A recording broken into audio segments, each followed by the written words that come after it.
From Hollywood, it's time now for Edmund O'Brien as... Johnny Dollar. Mr. Dollar, this is Mrs. Tackitt. Did Mr. House talk to you about Abel? Oh, yes, Mrs. Tackitt, he did. He thought maybe you and I could get together this afternoon. Yes, of course. Please hurry. I certainly have a right to know if my husband is dead. Edmund O'Brien in another transcribed adventure of the man with the action-packed expense account, America's fabulous freelance insurance investigator. Yours truly, Johnny Dollar. Expense account submitted by Special Investigator Johnny Dollar to Home Office, Corinthian Life Insurance Company, Hartford, Connecticut. The following is an accounting of my expenditures during the Abel Tackitt matter. Expense account item 1, $5 transportation costs from Hartford to the New York address of Mrs. Abel Tackitt. The apartment door was standing open, and I walked in. It was dark inside, except for the dim glow from a blue light at the head of the stairway, where the beat of drums came from a phonograph. There was a crude native mask on the wall with an idiot's grin, something stale and heavy in the air. There was no one downstairs, so I went up. Walking up those stairs was like walking out of civilization. She was sitting on the arm of a chair in front of the phonograph. You heard them. I did not want you to. You're a half hour early. Well, that gives us a half hour more to talk. My plane leaves tonight. What does the insurance company say? I'm going to British North Borneo to look for him. They do think he's alive, do they not? The company always operates on that premise, yes. The rain. That awful rain. There is no getting out of it, he says. Have you seen any of his letters? No, I haven't. I want to read you this. I'm lost. I've always been lost. I don't know who I am or what I am or what I was intended to do.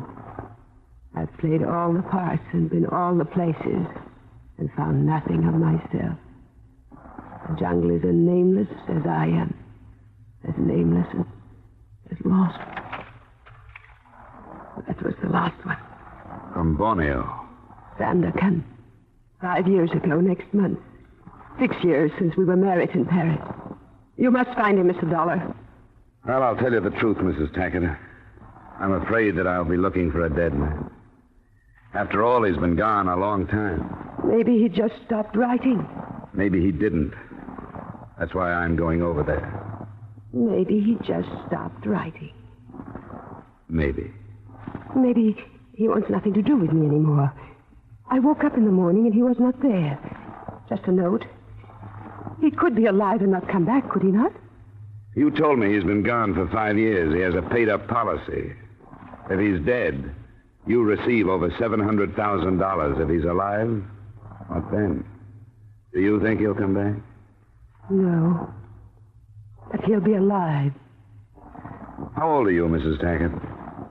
24. Look, I want you to promise me something.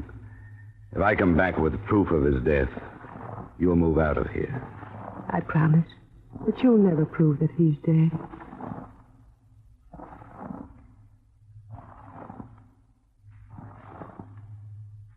Expense account item 2, $1,280.45 for the trip by air from New York to Chicago to San Francisco to Manila.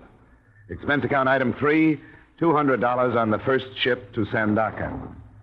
They called me supercargo. I ate with the captain in his cabin. Hooch and Tamar, edible bird's nests, a filthy place. All my years in these waters, and I never set foot on Borneo. Why would a white man go there? Not for diamonds. Malaria, maybe, or a new type of insanity. You look sensible enough. Who is this man, your brother? No, never met him. But I've got to find him, that's all. Second biggest island in the world. 3 million souls. Dusans, Bahaus, Murids, Dayaks. Ugliest people in the world. Took a young planter and his wife there. 6 months ago it was. Carried the bodies back my last trip. How did they die? The jungle. Oh, come on, I'm a close-mouthed man. Who are you looking for? You wouldn't know him. His name is Abel Tackitt. Abel Tackitt? I never heard of Abel Tackitt. You find me a hand west of Tawau who hasn't heard of him. You knew him? Nobody knew him. He wasn't a man to know. He was a man to talk about. I want to show you something. Look here.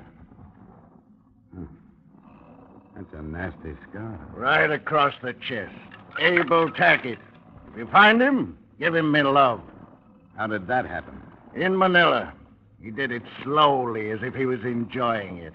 Had a picture of a girl, and I said something. Coffee? No, thanks. Was it his wife? His wife, perhaps, or somebody else. Steward! Hot coffee! Hot coffee! Hot coffee! Something happened to men out here. Men that might have been easy and calm any place else in the world. Something happened to them. Hysteria, wild anger, madness. In the weakening heat, the sudden bursts of temper arose where men would kill over a matchbox. Channel fever, the crewmen called it. But perhaps there was another reason. The name of Abel Tackitt.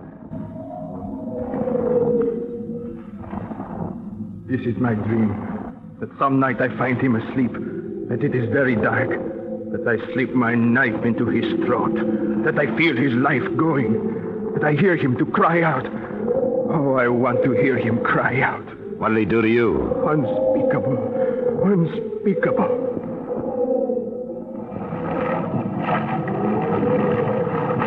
Oh, look for him. All. Find him. Oh, knife, shoot, kill, hate. Oh, Tackitt, devil.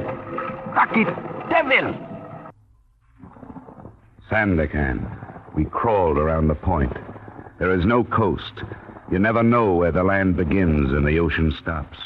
The mangrove swamps melt into the muddy water. The inevitable tin roofs of the tropics. The breathless heat of the equator. Sandakan. I found the British North Borneo Company office next to an exporter's shop. The secretary to the assistant district manager pointed me into a rattan chair and handed me a fly swatter. Oh, Abel Tackitt. Oh, fabulous fellow. Great strength, drive, power, you know. Why are you looking for him? Well, we understand that he was dead. We hold a policy on him. Tackitt dead? Oh, that's improbable. Oh, he's quite a man. I say, you didn't happen to bring any cigarettes, huh? American cigarettes? Sure. Yeah, here's a carton. Oh, no, please, you spoil me. What was he doing out here? Tackitt? Oh, no one seems to know. Some say gold, diamonds, gutta percha. Escape, perhaps. He just popped in one day from Manila, got all the necessary papers, and headed into the interior residency. Not before he caused a bit of a ruckus in a native pub, however. I say, you haven't been to London lately, have you? About a year ago. Oh, not since then, eh? Oh, shame. What I wouldn't give for some swept ginger beer. Splendid for the tropics. Ordered a case and it never came. I had to settle for gin. Look, can't anybody tell me about this man, Tackitt? What is this legend, this myth? What? Oh, it's a paradox, Mr. Dollar. A man of great strength and great weakness. Oh, he's like us all in a way. Looking for something. Always looking for something. Well, looking for what? Now, look, you're trying to solve this thing in American terms. This is the tropics, Mr. Dollar, and here we admit the inexplicable. But I've got to have answers, Mr. Kenyon. Oh, no, you don't understand, Mr. Dollar. Here, look at this map. You see here? Sandakan. Then you leave for the interior. 200 miles inland is Kwamut. Now, there's no trouble thus far. And he was reported to be there 8 months ago. From Kwamut, it's a different world. There's fever, reptiles of all sorts. It's not worth it, really. I mean, is it a large policy? $750,000. Oh, for a man living in Borneo, that must be a tremendously high premium. Well, $1 million couldn't get me out there, and 1,000 could take me home. How do I get to Coamus? Oh, by lorry. One of them goes up tomorrow with supplies for the garrison. We can fit you aboard, but... Oh, this is absurd, Dollar. Yeah, I know. Well, all right, then. I'll send you to Hargroves, our representative there. Oh, what I say, don't forget those cigarettes.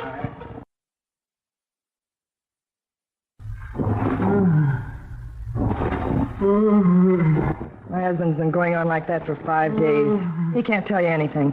I'm sorry to hear that, but can you tell me anything about Tackitt? Wait till I close the door. Are you looking for Abel Tackitt? The fever'd never get him. You know if he's alive? Alive? Sure he's alive. How do you know? If you knew Abel Tackitt, you'd know he's alive. We spent a lot of time together when I was on the coast. Did you know Tackitt in the States? Nope. Playboy, he told me. Said he wanted something, but never knew what. I told him what he wanted was love. But he wouldn't stay, and I tried to stop him from leaving. If you find him, what happens? Depends how we find him. If he's alive, I suppose I'll try to talk him into going back home. If he's dead, I want the proof. You better go back to your husband. Nothing I can do. Hey, look, Mr. Dollar, if you find him alive... I'm going to try to send him home. Tackitt will never go back home. I'm going with you. Not this trip. I'm going with you. Come in. Mr. Dollar, I want to talk to you. I told you, Inez, I can't take you long. You better be getting back to your husband. He needs you. He's dead. I'm free now. I've got to find Tackitt, Mr. Dollar. Look, I can't... I can help you. I can get a good guide for you. He'll take you all the way to Penunga. I know the jungle, Mr. Dollar. Please. What do you hope to accomplish? Oh, I don't know. If I could talk to him, I could get him to come back to me. I know I could. Look, Inez, I'm going to be very frank with you. I don't like you and I don't trust you. And you don't understand me. But I'll tell you this, you'll never find him without me. I knew him better than anyone else, and you have to have a good guide, and I can get it for you.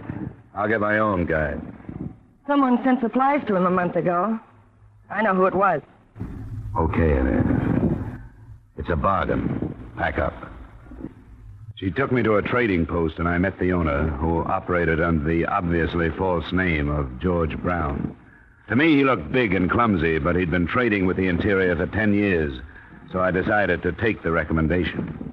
As if I could do anything else. Sure, I know where he is. At least I knew where he was a month ago. I've been trading with him for over 3 years. Okay, when do we leave? You don't know what you're getting into, mister. Did you ever hear of Waned? It's a village across the border in Dutch territory. We'll need 4 porters and supplies for a month. When do we leave? The last porters I sent into him never came back. The Punandayaks got them, most likely. They're headhunters, you know. Which one of us are you trying to talk out of this, you or me? I can always use $500. That isn't all the pay I'm going to get. What do you mean? If I find Abel Tackitt, I'm going to kill him. We will continue with yours truly, Johnny Dollar, in just a moment.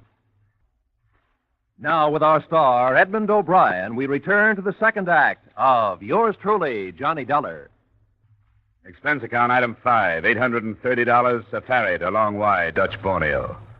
One of the first things I learned about jungle travel was not to waste breath talking. Not until we made camp that night was there conversation. A slow day. The woman slows us down. Where is she? In her hammock. It couldn't be helped. It was a bargain. I didn't want her to come.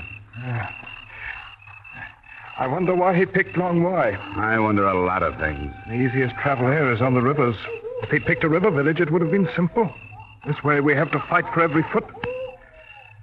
What are you going to do when we find him? What do you mean? About my killing him. I'll decide when the time comes, if it does.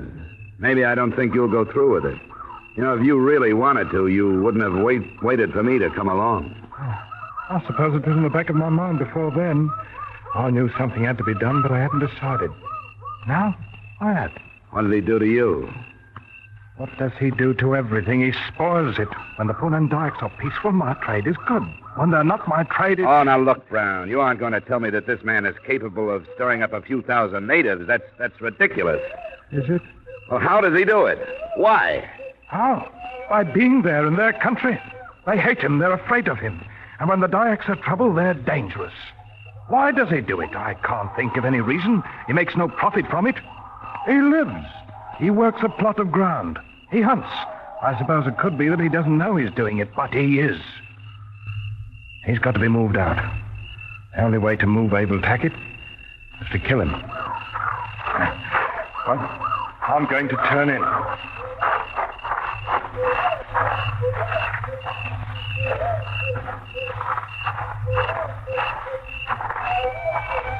I heard part of what Brown was saying. What are you going to do? I'll have to protect Tackitt if I can. Protect him? That sounds funny. I never thought he'd have to take that from anybody. You know what I'll be protecting. You better get some sleep. Wait. What now? Why do you hate him? You know?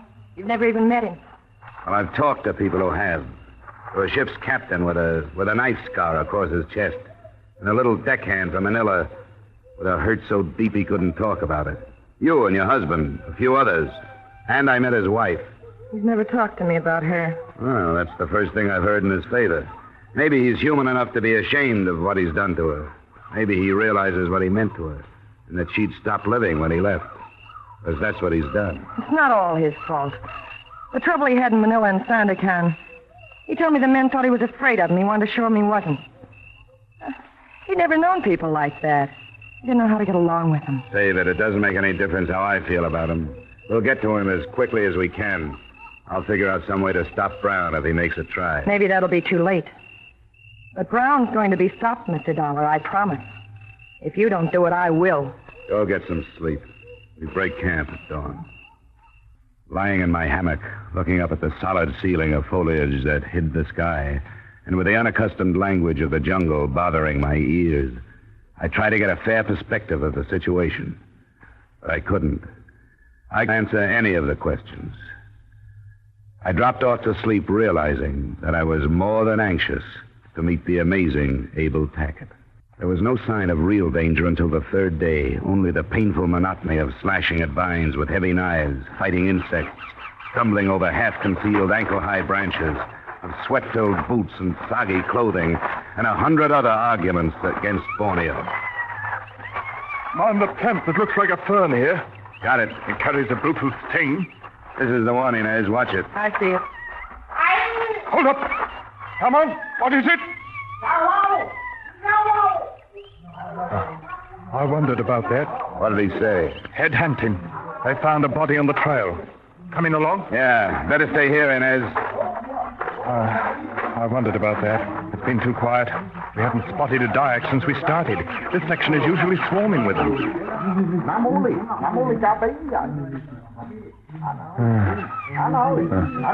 Poor beggar. How does that look to you, Dollar? You still think the natives aren't stirred up? No. No, it looks like they're stirred up for him. Poor beggar. He can thank your man Tackitt for what he got. Yeah, we don't have to look at him. It's the work of a Punan. You can tell by the clean wound their Mandos are the sharpest ones in the island. They know we're coming, Inez. Yeah. How do you know that? I know them. They hide the bodies. They don't leave them on trails unless they've got a reason to. Like telling us to stop, huh? That's right. Look at those boys of mine. Waiting to see what I'll do. Waiting the chance to slip into the brush and head for home. Can you hold them? I can hold them. I'll shoot the first one that tries to leave, and they know it. Come on, Butterfly, the house! We'll have to make a camp here. They're great people for Romans. I told them to start looking for good ones. Yeah, and I know them. It'll take the rest of the day and half the night to find enough to move them towards Long Wai again. How do the omens look to you? I can't say yet. The headhunters know we're coming, but they don't know why. If they knew we were coming after Tackitt, each in our own fashion, so to speak, I don't think there'd be any trouble from them. Well, they don't know, and there's no way to tell them. You're blaming Tackitt for this? I am. You stupid fool! Do you really believe in this idiotic stand you've taken against him? Or is it a convenient answer for some mistake you made with the natives? I can't be quiet. Inez, stop it. Don't you believe it? You're lying! Make her shut up, Dollar. I'll shut up after you've answered me. Stop it. We've had enough. We don't need hysteria. Now be quiet, will you? You won't answer me, will you? They've been headhunters from the beginning. So tell me why Tackitt is to blame for what you found on the trail. Tell me why! I will, if you'll shut up long enough to hear it. You've been in Borneo too long. I know what the tropics do to men like you. I know the people. For 10 years I've learned to know them. I understand about headhunting. To the Dayak ahead of the strongest magic in the world. Strong enough to bring rain, make things grow. Strong enough to protect the whole kampong from plague or anything else. Like enemies. You should have been born in one of their filthy huts. You think like one. Forget it, Brown. Forget it. She'll find out I'm right. Headhunting was almost stopped until Tackitt came here. Then it started again. Because they hate him. Because they're afraid of him. That's why they're collecting heads again, and that's the truth. Blame everything on Abel Tackitt. If you can't find another reason for something, blame it on Abel Tackitt. I've had enough. Brown! What the devil's the matter with you? You heard her. I've been in Borneo too long. Tension, hysteria, everything out of proportion. The distorted perspective of the jungle where emotions become sensitive as skin. Inez wanted to love Tackitt. George wanted to kill Tackitt. I wanted nothing but proof of his existence. Yet all of us were of one mind and one thought. All our efforts were directed toward Tackitt, and Borneo was keeping us from him. We started to move again in the next morning. That day and the next were easier, physically at least. The country cleared some, and we started to climb out of the humid jungle into a section where there seemed to be more air. The following day, we stopped before dark, and Brown pulled me into the privacy of a shadow. We'll be there tomorrow. Oh, that close. What then, Brown? I was going to ask you the same thing. You know, I've learned to like you, Dollar. Thanks, but I still can't let you kill him. I'm not so sure you can stop me. How would you get back to the coast without me? I've been asking myself the same thing. I'd be stupid to take the gamble, but I'd have no choice. So that's the way it is. Yeah, that's the way it is. All right. I can smell rain. It'll be here before morning. Our first sight of the village of Long Wai was from a low hill. It was veiled by the slanting sheets of rain that floated across. A welter of huts, 2 larger buildings for gatherings, but not a sign of life. Abel Tackitt's hut was barely visible, a mile or so down the shallow valley. We started down toward it.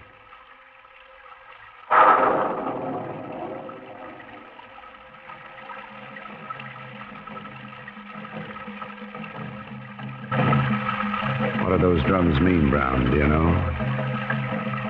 Yes, I know. Mama Tolu. A happy little ceremony when the headhunters come home. It could turn sour if they knew we were here, but I think we can move across the clearing. Let's go.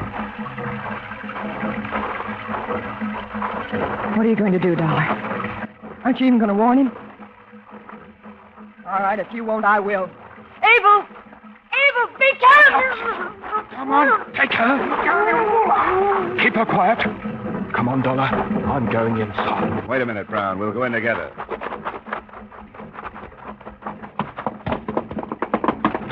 Tackitt.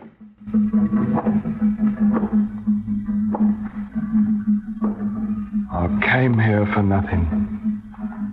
He's already dead. Is that Tackitt? Must be. They stopped being afraid of him. I wonder how long it'll take to undo the trouble he's caused here. Abel Tackitt. And he's dead.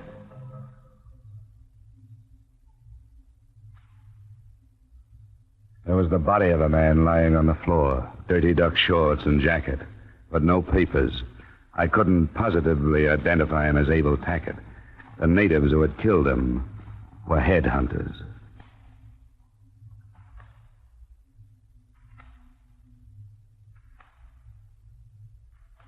Expense account item 6 and 7, same as 2 and 3, transportation back to New York. Item 8, cab fare to the address of Mrs. Abel Tackitt. She seemed neither sad nor happy to see me or to hear what I had to say. He died, Mrs. Tackitt, of fever. He was in the interior. There was no time to get him to a doctor. You saw him? No, I didn't. Then you can't be sure. There's no proof. But, Mrs. Tackitt, absolute proof has a different meaning in Borneo. He wanted to lose himself, didn't he? He could have changed his name. He could even have traded his identity with someone else. Couldn't he? He's dead, Mrs. Tackitt.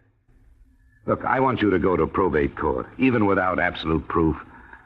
With what I brought back, you can have him declared legally dead. You're his sole heir. There are no other living relatives. His estate, his fortune, they're yours. They're yours to live with. That's why he left them to you. You can't go on struggling with a false hope. Please, Mrs. Tackitt, don't stop living just because he did. You've got to believe me. Abel Tackitt is dead. He's not dead. He's alive. He's living somewhere. And as long as he's alive, I'm alive. There was nothing to do. I left her in the old house with her records and her dark walls and her old letters. I left a young woman dying there, and there was nothing I could do. I walked out into the clean, fresh air and went home. Expense account total, $4,075.80. And for what? The only constructive thing I can make out of it is that it made me an expert on pure, unadulterated frustration. Yours truly, Johnny Dollar. Yours truly, Johnny Dollar, stars Edmund O'Brien in the title role and is written by Gil Dowd and David Ellis, with music composed and conducted by Leith Stevens. Featured in our cast were Maria Palmer, Tudor Owen, Raul Chavez, Ben Wright, Chris Kraft, and Dan O'Herlihy. Yours truly, Johnny Dollar, is produced and directed by Jaime Del Valle. Join us next week at this time when, from Hollywood, Edmund O'Brien returns in another transcribed adventure of... Yours truly, Johnny Dollar.